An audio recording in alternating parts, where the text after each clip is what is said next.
Assalamualaikum warahmatullahi wabarakatuh. Selamat datang di mata kuliah Akuntansi Keuangan Lanjutan 2 bersama saya, Amri Firmansyah.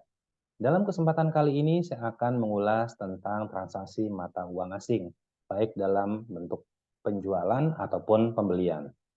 Nah, kita masuk terlebih dahulu kepada konsep terkait dengan transaksi mata uang asingnya, bahwa setiap transaksi yang memiliki nilai ekonomi diukur dengan satuan mata uang yang berlaku di suatu wilayah negara. Harga barang dan transaksi dinyatakan dalam suatu satuan mata uang. Kemudian dalam konteks Indonesia, jika harga barang dinyatakan dalam satuan rupiah, maka pembayaran atas jual beli barang tersebut juga dilakukan dalam mata uang rupiah. Nah, ini dinamakan dengan transaksi lokal. Sedangkan untuk transaksi luar negeri, ini merupakan transaksi dengan perusahaan ataupun individu antar negara yang berbeda. Sementara itu, transaksi dalam mata uang asing merupakan transaksi yang menggunakan pengukuran selain mata uang lokal atau rupiah kalau di Indonesia. Nah, dalam perdagangan antar negara, nilai transaksi dinyatakan dalam denominasi mata uang yang disepakati pihak-pihak yang melakukan transaksi, ya, ataupun dinyatakan dengan mata uang tertentu. Transaksi dapat didenominasikan dalam mata uang dari salah satu pihak yang bertransaksi atau menggunakan mata uang yang berlaku secara internasional. Diselesaikan pembayarannya berdasarkan denominasi mata uang tersebut. Nah, di dalam jenis mata uang, kita akan mengenal beberapa istilah. Yang pertama adalah mata uang lokal. Ini merupakan mata uang yang berlaku sebagai alat pembayaran yang sah di suatu negara. Kemudian yang kedua, mata uang asing ini merupakan mata uang selain mata uang lokal dan dapat dijadikan sebagai alat pembayaran yang sah di negara itu. Sedangkan yang ketiga, ada mata uang fungsional. Ini merupakan mata uang yang dijadikan sebagai standar pengukuran transaksi dalam lingkungan bisnis di mana entitas beroperasi. Dan yang keempat, mata uang pelaporan merupakan mata uang yang dijadikan sebagai pengukuran dalam akuntansi atau penyajian setiap akun dalam laporan keuangan. Nah, untuk nilai tukar ataupun kurs ya, kita mengenal istilah kurs spot ya, ini kurs pada saat terjadinya transaksi. Kemudian yang kedua adalah kurs tanggal neraca, yang merupakan kurs spot pada tanggal neraca ataupun tanggal 31 Desember tahun berjalan. Kemudian ada kurs historis, ini merupakan kurs yang berlaku pada transaksi yang sudah terjadi. Kemudian bagaimana perlakuan akuntansi terkait dengan penyajian dan pengungkapan transaksi. Setiap entitas menetapkan mata uang pelaporan yang digunakan untuk penyajian dan pengukuran setiap item dalam laporan keuangan. Ini mengikuti kebijakan akuntansi yang berlaku di masing-masing negara, ya, atau menggunakan mata uang lokal.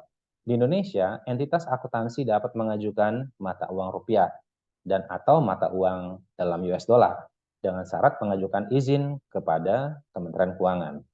Selain menetapkan mata uang pelaporan, entitas juga menetapkan mata uang fungsional yang digunakan sebagai standar pengukuran transaksi yang dilakukan oleh entitas. Entitas dapat memilih mata uang lokal atau mata uang asing sebagai mata uang fungsional berdasarkan lingkungan bisnis di mana entitas beroperasi. Setiap aset, liabilitas, ekuitas, pendapatan, dan beban yang timbul akibat transaksi dengan mata uang asing diakui dan diukur dengan menggunakan mata uang fungsional yang juga mata uang pelaporan entitas. Setiap aset, liabilitas, ekuitas, pendapatan, dan beban yang timbul akibat transaksi dengan menggunakan mata uang asing diakui pada nilai wajar pada tanggal transaksi. Jika suatu transaksi didenominasi dalam mata uang asing, nilai transaksi disetarakan dalam rupiah dengan menggunakan kurs spot pada saat terjadinya transaksi. Kemudian pada tanggal neraca, setiap aset dan liabilitas yang didenominasikan dalam mata uang asing harus dimutakhirkan atau disesuaikan dengan nilai wajar pada tanggal neraca. Nah, ini ada ringkasan untuk pedoman penentuan transaksi ya. Contohnya PTA, nilai untuk mata uang lokalnya adalah dengan menggunakan rupiah. Sedangkan mata uang fungsionalnya juga rupiah ya. Denominasi transaksi jual belinya kalau dalam rupiah itu akan dinamakan atau dinyatakan merupakan transaksi lokal. Tetapi kalau dengan menggunakan mata uang US dollar untuk transaksi jual belinya dikatakan atau disebut dengan transaksi mata uang asing.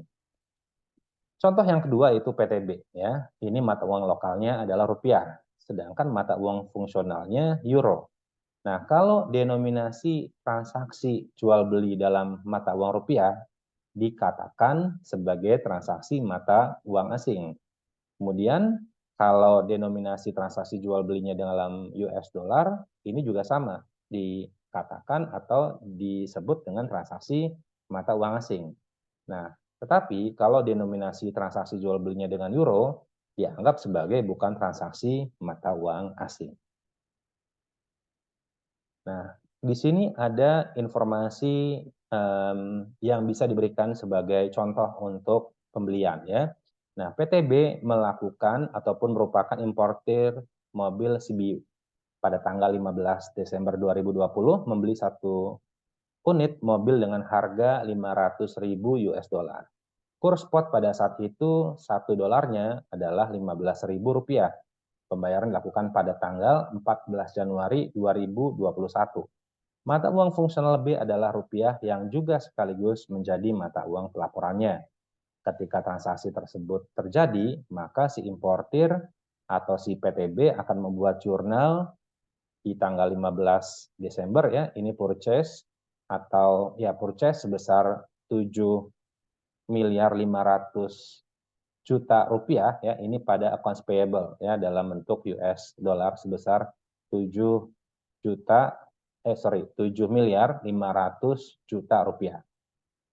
Kemudian transaksi pembelian atau impor mobil CBU tersebut merupakan transaksi mata uang asing bagi PTB karena denominasi harga dalam US dollar. Sedangkan mata uang fungsional B adalah rupiah. Dengan demikian, nilai pembelian dan utang dagang ya atau accounts payable diukur dalam US dollar. Namun dalam pembukuan PTB, transaksi tersebut dicatat dengan menggunakan akun pembelian dan utang dagang dalam rupiah yang setara dengan US dollar pada tanggal transaksi atau kurs spot. Kemudian di akhir tahun, tanggal 31 Desember, ini kita mesti harus menyesuaikan ke nilai wajar pada tanggal pelaporan ya. Jadi si PTB tersebut akan menyesuaikan nilai utang usaha dengan menggunakan kurs per tanggal 31 Desember 2020 ya. Ini tujuannya adalah untuk memutakhirkan data nilai utang pada tanggal tersebut. Asumsikan kurs spot per tanggal 31 Desember 2020, 1 US dollarnya sebesar 15.200 rupiah. Maka nilai utang usaha atau accounts payable nanti di sini adalah 500.000 US dollar, setara dengan 7.600.000.000 rupiah. Oleh karena itu, perusahaan membuat jurnal penyesuaian untuk mengakui kenaikan nilai utang usahanya ya, dengan exchange loss di debit sebesar 100 juta pada accounts payable di kredit sebesar 100 juta. Jadi B mengakui kenaikan nilai utang dengan mendebit kerugian selisih kurs ataupun exchange loss dan mengkredit utang usaha. Akun kerugian selisih kurs dilaporkan dalam laba rugi periode berjalan. Nah, di tanggal 15 Januari ini merupakan penyelesaian transaksi. Kurs spot pada tanggal 15 Januari 1 US dollarnya adalah sebesar 15.300 rupiah. Maka perusahaan akan membayar dengan nilai uang setara dengan 7.650.000.000 rupiah. Asumsikan PTB membayar dengan menyerahkan US dollar. Maka nilai pembayarannya itu sebesar 500.000 US dollar dikalikan dengan 15.300 rupiah per US dollar. Maka jurnal yang digunakan untuk mencatat transaksi tersebut adalah accounts payable US dollar ya, ini 7.600.000.000 rupiah, di debit exchange loss 50 juta di debit dan cash ya di kredit sebesar 7.650.000.000. Jadi PTB mengakui kerugian tambahan sebesar 50 juta pada tanggal 15 Januari yang diakibatkan nilai utang yang harus dibayar setara dengan 7.650 juta rupiah. Sementara saldo utang usaha per tanggal 31 Desember 2020 sebelumnya adalah 7.600 juta atau terdapat adanya kerugian selisih kurs yang dapat dihitung ya. Ini totalnya sebesar 50 juta rupiah. Kemudian untuk ilustrasi penjualan, di sini ada PT Rotan Indah menjual furniture dengan bahan baku rotan ke Inggris. Nilai penjualan pada bulan November tahun 2019 sebesar 3 juta pound sterling. Kurs spot pada tanggal tersebut adalah 1 pound sterlingnya sebesar Rp19.500. Pembayaran dilakukan pada tanggal 30 Januari 2020. Mata uang fungsional PT Rotan Indah adalah rupiah yang juga sekaligus menjadi mata uang mata uang pelaporannya ya. Ketika transaksi tersebut terjadi, PT Rotan Indah membuat jurnal di tanggal 15 November tersebut adalah accounts receivable pada sales ya. Ini sebesar 58.500 juta rupiah. Ini accounts receivable dalam rupiah, tapi karena memang ini transaksinya dengan menggunakan mata uang asing yaitu pound sterling, maka dibuat keterangan pound sterling ya. Kemudian kita melihat bahwa transaksi penjualan furniture tersebut ya itu berbahan baku rotan merupakan transaksi mata uang asing bagi PT Rotan Indah karena denominasi harga jual dalam British Pound, di mana mata uang fungsional PT Rotan Indah adalah rupiah. Nah, dengan demikian nilai piutang dagang atau accounts receivable dan penjualan diukur dalam British Pound. Namun dalam pembukuan PT Rotan Indah, transaksi tersebut dicatat dengan menggunakan akun piutang dagang atau accounts receivable dan penjualan ataupun sales dalam rupiah yang setara dengan British Pound pada tanggal transaksi. Kemudian untuk penyesuaian di tanggal 31 Desember, ya ini merupakan penyesuaian ke nilai wajar pada tanggal pelaporan. PT Rotan Indah akan menyesuaikan nilai piutang usaha dengan menggunakan kurs per tanggal 31 Desember 2020 ya, untuk 2019 ya, untuk memutakhirkan data nilai piutang pada tanggal tersebut. Asumsikan kurs spot per tanggal 31 Desember 2019 adalah British Pound ya. 1 poundnya adalah sebesar Rp19.200. Maka nilai piutang usaha sebesar 3 juta pound sterling setara dengan 57.600 juta rupiah. Oleh karena itu, perusahaan membuat jurnal penyusunan untuk mengakui penurunan nilai piutang usaha yaitu sebesar 900 juta yang dibuat jurnalnya exchange loss pada accounts receivable sebesar 900 juta. Jadi PT Rotan Indah mengakui penurunan nilai piutang dengan mendebit kredit selisih kurs ataupun exchange loss dan mengkredit piutang usaha. Kemudian akun kerugian selisih kurs dilaporkan dalam laba rugi periode berjalan. Nah, di tanggal 15 Januari yang merupakan penyelesaian transaksi, si PT Rotan Indah menggunakan kurs spot yang berlaku pada saat penyelesaian tersebut. Nah, jadi kurs spot pada tanggal penyelesaian ataupun tanggal 15 Januari, 1 pound sterlingnya itu sebesar Rp19.450. Maka PT Rotan Indah menerima pembayaran sebesar 58.350 juta. Ini dari 3 juta pound sterling dikali dengan 19.450 rupiah per pound ya.